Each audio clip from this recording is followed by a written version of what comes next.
ओम नमः शिवाय, हर हर महादेव। देखिए, सावन का बहुत ही पवित्र सा महीना चल रहा है। अगर आपके जीवन में आपने बहुत सारे उपाय कर लिए, काफी ज्यादा दुख है, तकलीफ है, कष्ट है और आप उपाय कर करके थक चुके हो, लेकिन फिर भी आपकी मनोकामना पूरी नहीं हो रही है, आपके कष्ट तकलीफ दूर नहीं हो रहे हैं, तो सावन में मात्र नंदी वाला ये उपाय जरूर करना। पूज्य गुरु जी ने परसों की ही कथा में ये लास्ट उपाय बताया था, जो कि पुष्कर में अभी चल रही है। उसी कथा में से सुनकर के आपको ये बहुत ही प्यारा सा उपाय आज बताऊंगा। जो व्यक्ति सावन के महीने में इस उपाय को कर लेता है, मेरे देव आदिदेव महादेव उसकी हर एक मनोकामनाओं को पूरा जरूर करते हैं। देखिए, आप सबको पता है कि जो महादेव जी होते हैं, उनका जो सबसे प्रिय है अपने सखाओं में, सभी में, वो है नंदी महाराज। और नंदी महाराज का और महादेव जी का जो रिश्ता है वो इतना पवित्र होता है कि महादेव जी ने काफी सारे पुराणों में भी ये वाला लिखा हुआ है कि जो अगर मेरी भक्ति ना करके एक बार नंदी के तरफ पूरे तन मन धन से कुछ मांग भी लेगा या उसके कान में बोल करके कुछ भी मांग लेगा, मैं उसे तथास्तु वहां का वहीं उसे सब कुछ दे दूंगा। इतना प्रेम है इन दोनों के बीच में, जो कि शुरुआत से चलता हुआ आ रहा है।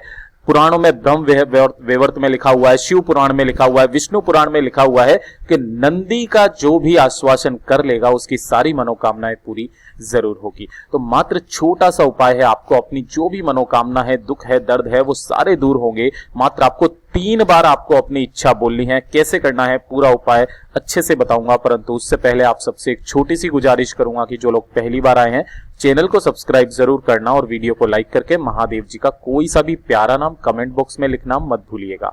ठीक है, इस पूरे वीडियो के अंदर हम लोग 3 महा उपायों के बारे में बात करेंगे, जो कि सारे उपाय नए हैं और आपकी हर एक मनोकामनाओं की पूर्ति करेंगे। सबसे पहले बात करते हैं पहले वाले उपाय की तरफ। देखिए, पहला वाला उपाय सबसे पहले तो करना किसको है?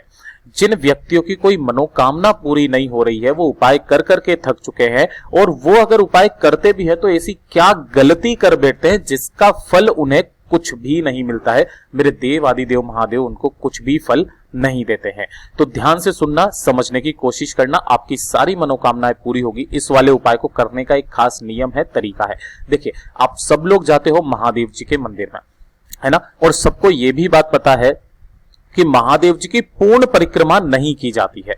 महादेव जी की सिर्फ आधी परिक्रमा करके और वापस से लौट करके जो व्यक्ति आ जाता है उसे ही पूर्ण परिक्रमा माना जाता है ना। शास्त्रों में भी यही लिखा है, क्योंकि यहां पर जो बीच में जलाधारी आती है, उस जलाधारी को आप लांग नहीं सकते हो। ठीक है ना, इसको लांगने से आपको दोष लगता है, आपके ऊपर पाप चढ़ता है। तो मात्र महादेव जी की आधी ही परिक्रमा होती है, लेकिन परिक्रमा करने का भी एक खास नियम है। देखिए, जब भी आप सावन के महीने में जाएं या कभी भी जाएं, ठीक है, महादेव जी के मंदिर शिवलिंग के पास में जो भी आपको पूजा अर्चना करनी है कर लेना, लेकिन जब आप महादेव जी की परिक्रमा करते हो तो परिक्रमा करते वक्त आपको एक बहुत ही महत्वपूर्ण बात याद रखनी है। जैसे मान लीजिए आपने परिक्रमा यहां से स्टार्ट करी, ठीक है, ये जो लाल बिंदु मैंने बनाया है, और यहां से आप यहां तक आओगे, है ना, यहां तक आओगे, और यहां तक आने के बाद में जब आप यहां पर खड़े होगे तो खड़े होने के बाद में आपको शिवलिंग के यहां से नंदी महाराज जो कि बाहर की तरफ बैठे हुए हैं,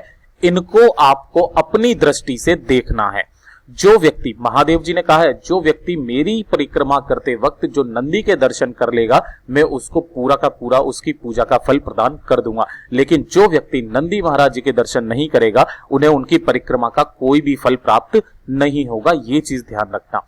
ठीक है, अब ध्यान से सुनना, गुरुदेव ने जो कथा में बताया वो किस तरीके से बताया कि जब आप यहां पर आते हो, ये आधी हो गई, और यहां से वापस लौट जाते हो, इसको एक परिक्रमा माना गया है। ठीक है, लेकिन अब की बार जब भी आप जाएं तो ये चीज जरूर ध्यान रखना कि जब आप यहां से इस तरफ में परिक्रमा करने के लिए जाओगे तो यहां पर खड़े होकर के आपको नंदी महाराज के दर्शन करने हैं। और आप अगर किसी भी खास उपाय के लिए करते हो तो जब आप नंदी महाराज के दर्शन करते हो तब आपको 3 बार नंदी महाराज के दर्शन करके आपको अपनी मनोकामना बोलनी है 3 बार, और तीनों बार ही आपको नंदी महाराज के दर्शन करने हैं शिवलिंग के पीछे यहां पर आकर के। ये चीज जरूर ध्यान रखना। ठीक है, अब गुरुदेव ने यह भी बात बताई थी, क्या हम 3 बार इस तरीके से करें, एक बार जाएं फिर देखें फिर वापस आ जाएं, फिर वापस जाएं अपनी मनोकामना बोलें, नंदी को देखें फिर वापस जाएं, नहीं, ऐसा नहीं करना है। देखिए, एक ही परिक्रमा में आपको तीनों परिक्रमाओं का फल किस तरीके से प्राप्त होता है वो भी मैं आपको बताता हूं, जो गुरुदेव ने कथा में बताया। आपको करना क्या होगा, यहां से जब आप परिक्रमा को स्टार्ट करेंगे तो स्टार्ट करने के बाद यहां पर पहुंचेंगे। यहां पर पहुंचने के बाद में आपको शिवलिंग के तरफ से आपको किसका दर्शन करना है, नंदी महाराज के दर्शन करने, नंदी भगवान के दर्शन करने। उसके बाद में जब आप पलट जाओगे तो पलटने के बाद में फिर से वापस सीधे हो जाना और फिर से वापस नंदी महाराज के दर्शन अपनी मनोकामना बोल करके कर लेना। ठीक है, और फिर से वापस पलट जाना और फिर से वापस ऐसे के ऐसे ही देख करके फिर से वापस नंदी महाराज के दर्शन अपनी मनोकामना बोलते हुए आप कर लेना। ठीक है, और फिर उसके बाद में वापस इधर आ जाना। यानी कि एक ही परिक्रमा में अगर कोई व्यक्ति पलट करके 3 बार नंदी के दर्शन कर लेंगे तो वो नंदी महाराज जी की वही परिक्रमा 3 परिक्रमा के फल के बराबर होती है। ये ध्यान रखना। अगर कुछ समझ में ना आया हो तो एक बार फिर से वापस वीडियो को रिमाइंड करना। जिस तरीके से मैंने समझाया है, मात्र आपको 3 बार अपनी मनोकामना नंदी भगवान को बोल करके शिवलिंग के पीछे खड़े होकर के बोलनी है। आपकी जो भी मनोकामना होगी मेरे देव आदिदेव महादेव निश्चय ही पूरा करेंगे और आपकी परिक्रमा का पूरा फल भी आपको प्रदान होगा। पूज्य गुरुजी ने जैसा अपनी कथा में बताया वैसा आसान भाषा में आपको बताने का पूरा प्रयास किया। दूसरा उपाय उन लोगों के लिए, ध्यान से सुनना। देखिए, काफी सारी बार ऐसी समस्या होती है कि आप शिव मंदिर जा ही नहीं सकते। कहां नहीं जा सकते? शिव मंदिर। कोई ऑफिस में बिजी रहता है या किसी के कोई काम होता है, कुछ भी ऐसी समस्या आ जाए कि आप शिव मंदिर ना जा पाओ, तो घर के ही मंदिर में जहां पर भी आपके शिव जी की तस्वीर लगी हो उसके सामने जो आप दीपक जलाओगे ना, है ना, तो उस दीपक वाला उपाय भी गुरुदेव ने पुष्कर वाली कथा में बताया था। देखिए, जब भी आप यहां पर दीपक जलाते हो तो दीपक की जो लो होती है, अगर आप ध्यान से देखेंगे तो ये भी एक लिंग का स्वरूप ही होती है। गुरुदेव ने ये पूरा ऐसा कैसे ही बताया, ध्यान से देख लो, ये भी एक लिंग का ही स्वरूप होती है। इसी को बोला जाता है ज्योतिर्लिंग। अब ध्यान से सुनना, 2 शब्दों में आप कंफ्यूज मत हो जाना।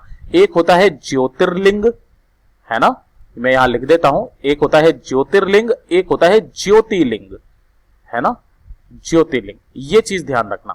इसको जो ज्योतिर्लिंग नहीं कहेंगे, इसको क्या कहेंगे, ज्योतिर्लिंग कहेंगे, है ना। अब जब भी आप घर में सावन के महीने में अगर आप ना जा पाओ महादेव जी के मंदिर, तो महादेव जी की तस्वीर के सामने या मूर्ति के सामने मात्र आपको अपने ही घर पर इस तरीके से एक घी का दीपक लगाना होगा, गोल बत्ती का। ये चीज ध्यान रखना। और गोल बत्ती का दीपक लगा करके इसी वाली लो को आपको ज्योतिर्लिंग मान के, ध्यान रखना, ज्योतिर्लिंग नहीं बोल रहा हूं, ज्योतिर्लिंग मान करके इसी के दर्शन आपको करने हैं और इसी के दर्शन करके आपको अपनी मनोकामना कह देनी है। ये चीज ध्यान रखना। इसको ज्योतिर्लिंग मत मानना, ज्योतिर्लिंग मानना।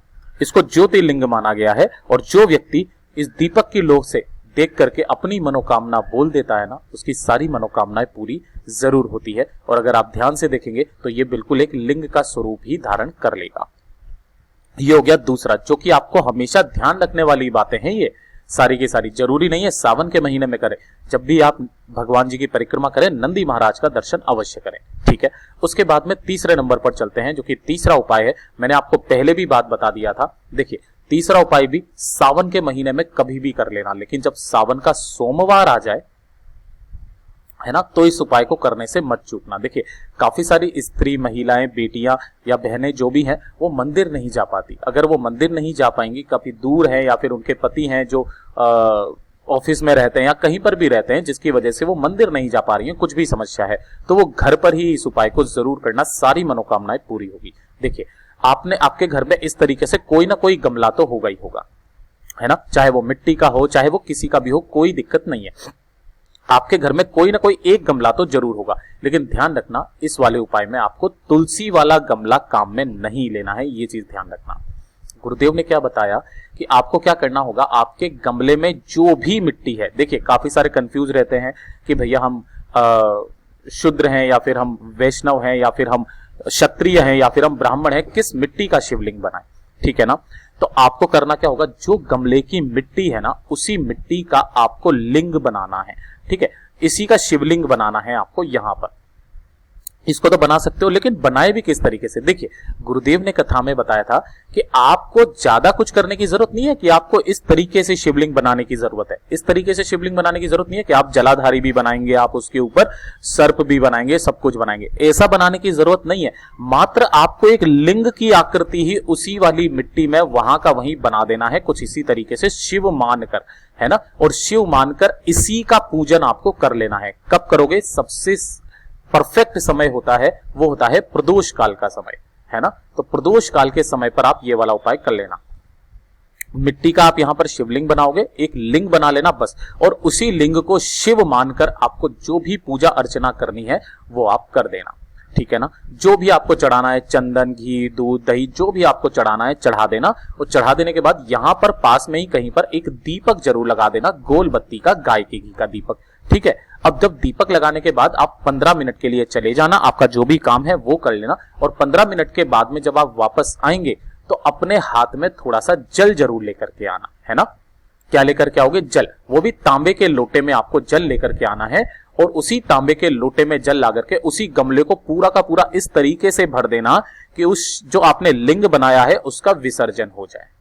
क्या हो जाए? उसका विसर्जन हो जाए। तो जब आप इसके अंदर पूरा का पूरा तांबे के लोटे से ओम नमः शिवाय, श्री शिवाय नमस्तुभ्यम का स्मरण करके और इस जल को इसके अंदर डालोगे तो अपने आप ही उस शिवलिंग का उसके अंदर क्या हो जाएगा? विसर्जन हो जाएगा। वो घुल मिल करके उसी मिट्टी में मिल जाएंगे।